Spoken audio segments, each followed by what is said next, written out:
Hello my dear friends, कैसे हो आप सब। आई होप आप सब अच्छे होंगे।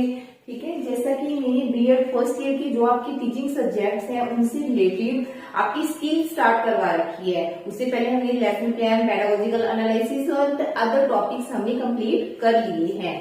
पहले मैंने आपको स्किल ऑफ स्टिमुलस वेरिएशन करवाई थी। आज है स्किल ऑफ एक्सप्लेनिंग। बहुत ही सिंपल सी स्किल है, माइक्रो टीचिंग है ये स्किल। ठीक है, तो इसका टाइम पीरियड 6 से 7 मिनट होता है। एक्सप्लेनिंग यानी कि व्याख्या कौशल। व्याख्या पता ही है, इसमें क्या है कि टीचर व्याख्या करके समझाता है। तो सेंटर पॉइंट इसमें कौन होता है? टीचर होता है। लेकिन व्याख्या में क्या है कि टीचर को मेन पॉइंट्स को ध्यान में रखना पड़ता है। ऐसे नहीं कि बुक में से एक टीचर पढ़ रहा है, एक्सप्लेन कर रहा है, बच्चों का ध्यान इधर उधर है, लेकिन टीचर को इससे कोई मतलब नहीं है। ऐसा नहीं होना चाहिए। जब भी टीचर स्किल ऑफ एक्सप्लेनिंग के द्वारा बच्चे को एक्सप्लेन करता है, व्याख्या करता है, तो साथ ही साथ बच्चों के साथ उसकी इंटरेक्शन होनी चाहिए।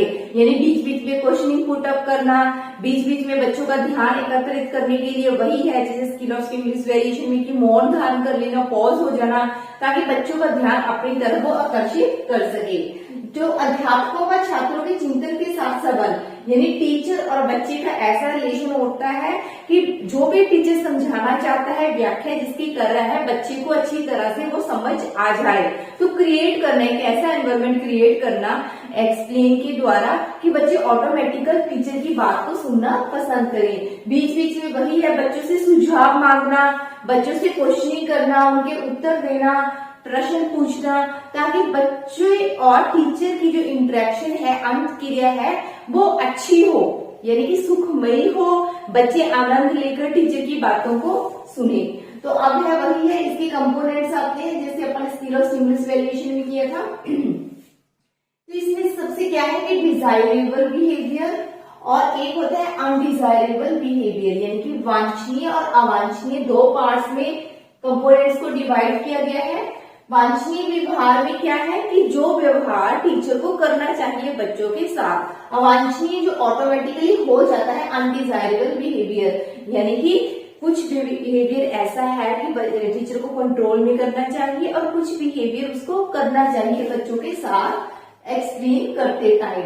सबसे पहले क्या है कि व्याख्या सेतुओं का प्रयोग, यूजिंग एक्सप्लेनिंग लिंक, यानी जब भी टीचर एक्सप्लेनिंग स्किल के द्वारा बच्चे को पढ़ाता है, एक्सप्लेन करता है, तो बीच बीच में उसे मुहावरों का भी प्रयोग करते रहना चाहिए। ठीक है, उससे रिलेटेड, लेकिन मुहावरा कैसा होना चाहिए? टॉपिक से रिलेटेड ही मुहावरों का, वाक्यों का, कोई इंटरेस्टिंग आनंदमय घटना का बीच बीच में जिक्र करते रहना चाहिए। यानी अपनी व्याख्या के साथ साथ उस चीज को रिलेट करना। व्याख्या सेतुओं का प्रयोग, एक्सप्लेनिंग लिंक्स।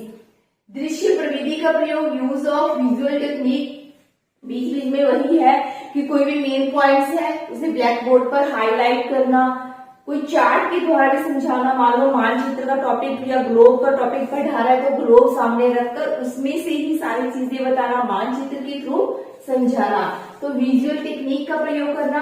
प्रस्तावनात्मक कथन यानी इंट्रोडक्शनरी स्टेटमेंट, जो भी टीचर स्टेटमेंट जैसे स्टार्टिंग में जो एक्सप्लेन करता है ना, उसे इंटरेस्टिंग तरीके से करे, उसमें चीजें क्रिएट करके, यानी कि पीके टेस्टिंग लेकर। जैसे मैंने सबसे पहले आपको क्या बताया था कि बच्चे को टीचर का क्या काम होता है कि बच्चों के प्रीवियस नॉलेज को जानना, कि बच्चे कितना जानते हैं, मुझे और कितनी नीड है बच्चों को करवाने की। यानी सबसे पहले बच्चे की पीकी टेस्टिंग ही लेकर उसके बाद ही अपना जो टॉपिक है वो स्टार्ट अप करना। ठीक है, निष्कर्षात्मक कथन, कंक्लूडिंग स्टेटमेंट, उसके बाद जो भी टीचर ने करवाया है तो बीच बीच में बच्चों से क्वेश्चनिंग पुट अप करते रहना, ताकि जो बच्चे और टीचर आपस में इंटरेक्शन उनकी बढ़ती जाए। एक इंटरेस्टिंग एंड आनंदमय माहौल जो है, वातावरण जो है कक्षा में पैदा हो जाए, यानी कि क्लासरूम में टीचर और बच्चे टीचर को अधिक से अधिक सुनना चाहिए, यानी कि बोरिंगनेस। क्योंकि एक्सप्लेनिंग स्किल क्या होती है कि इसमें टीचर का मेन रोल होता है और बच्चे सुनकर बोर हो जाते हैं। तो उस बोरिंगनेस को दूर करने के लिए क्लासरूम का एनवायरनमेंट इस तरह से क्रिएट करना कि एक्सप्लेनिंग स्किल को भी और बेहतर बनाना। जैसे क्या है, आपने लेक्चर अटेंड किया होगा, गेस्ट लेक्चर हमने करवाया था बीएड विलासो कॉलेज ऑफ एजुकेशन में, गेस्ट फैकल्टी को बुलाया था, असिस्टेंट प्रोफेसर थे यूनिवर्सिटीज के। तो क्या है, वो एक्सप्लेन कर रहे थे, उनका टॉपिक क्या था, इंक्लूसिव के ऊपर था। तो वो बच्चों को एक्सप्लेन कर रहे थे, लेकिन बीच में क्या है कि टीचर बच्चे बोरिंगनेस ना महसूस करें, तो वो इंटरप्ट हो रहे थे आपस में, यानी बच्चों से क्वेश्चनिंग पुट अप करना, इस तरह से माहौल क्रिएट करना ताकि जो बच्चे हैं ऑटोमेटिकली उस चीज को सुनना पसंद करें। तकनीकी शब्दों की परिभाषा वही है, टेक्निकल वर्ड्स की यूज करना। जैसे मान लो आपका लर्निंग का सब्जेक्ट है, लर्निंग मीन सिंपल भाषा में सीखना कहते हैं, ठीक है, लेकिन इसे साइकोलॉजी में अधिगम कहा जाता है। तो अधिगम क्या है, ये टेक्निकल वर्ड है। तो लर्निंग को अधिगम ही कहना, ना कि सीखना कहना।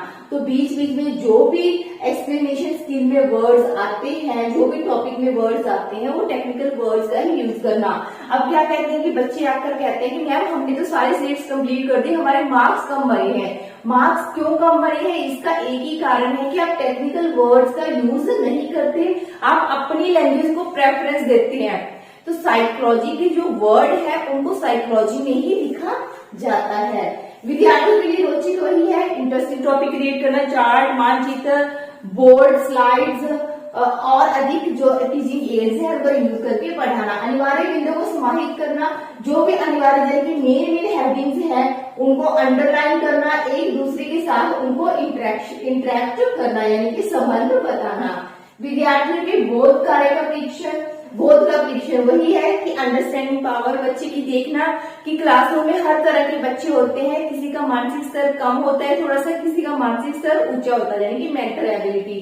तो हर एक बच्चों के लिए, चाहे वो थोड़ा कम समझते हैं उस चीज को या ज्यादा समझते हैं, उनके लिए सेम ही टॉपिक प्रोवाइड करना। सेम कैसे कि टीचर को अपनी वर्डिंग ऐसे लेकर आना कि दोनों बच्चे आसानी से समझ पाए।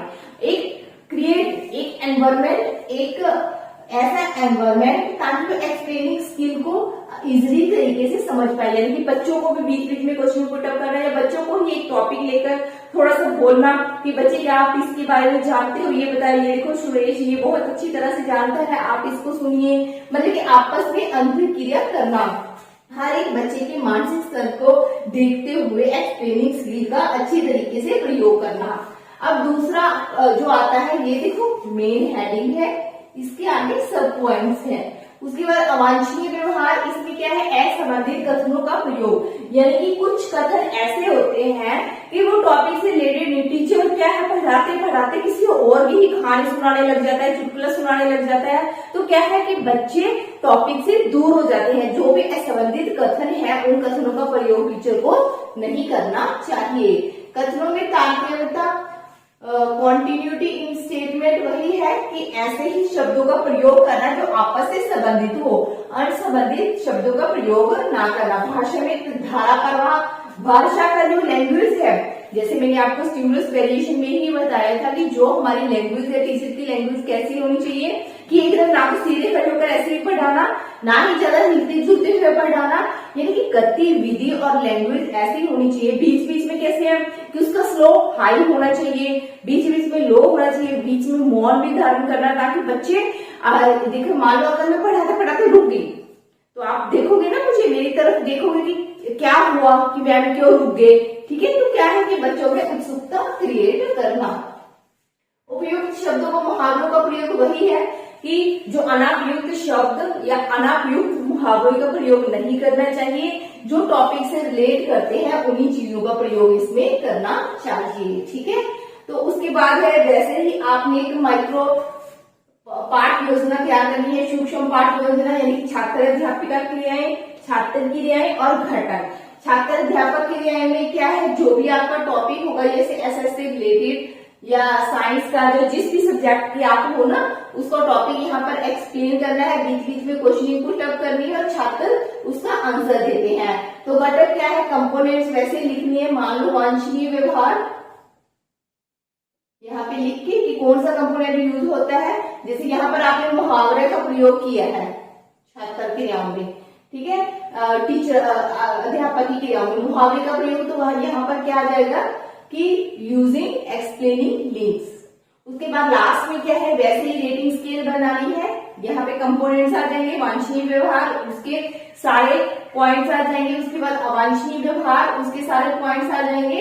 रेटिंग वही है 1 से 6 तक लिखकर, कि मैंने क्या कहा है कि रेटिंग स्केल क्या होती है, फीडबैक देनी। जो बच्चा पढ़ा रहा है टीचिंग स्किल के द्वारा, एक लास्ट बेंच पे जो बच्चा बैठा है वो कॉपी पर नोट कर रहा है, या एक टीचर फीडबैक के लिए नोट कर रहा है कि बच्चे ने उस कंपोनेंट्स का कितना यूज किया, तो उसी तरीके से उसको रेटिंग देता है। एंड लास्ट में बच्चा उस रेटिंग को देखकर ही जांचता है कि मेरा कौन से कंपोनेंट्स में कमी थी। ठीक है, तो क्या है कि टीचर को वांछनीय और अवांछनीय व्यवहार से बचना चाहिए। वांछनीय व्यवहार का डिजायरेबल बिहेवियर जो चाहिए होता है वही कक्षा में करना चाहिए। तो दैट्स ऑल, ये थी हमारी आज की skill of explaining. I hope आपको समझ आई होगी। अगर समझ आई है तो वीडियो थोड़ी सी भी अच्छी लगे या मेरी मेहनत आपको लगे कि हाँ मैम हमारे लिए कुछ कर रहे हैं, तो वीडियो को लाइक और सब्सक्राइब करना ना भूलें। Thanks for watching, have a nice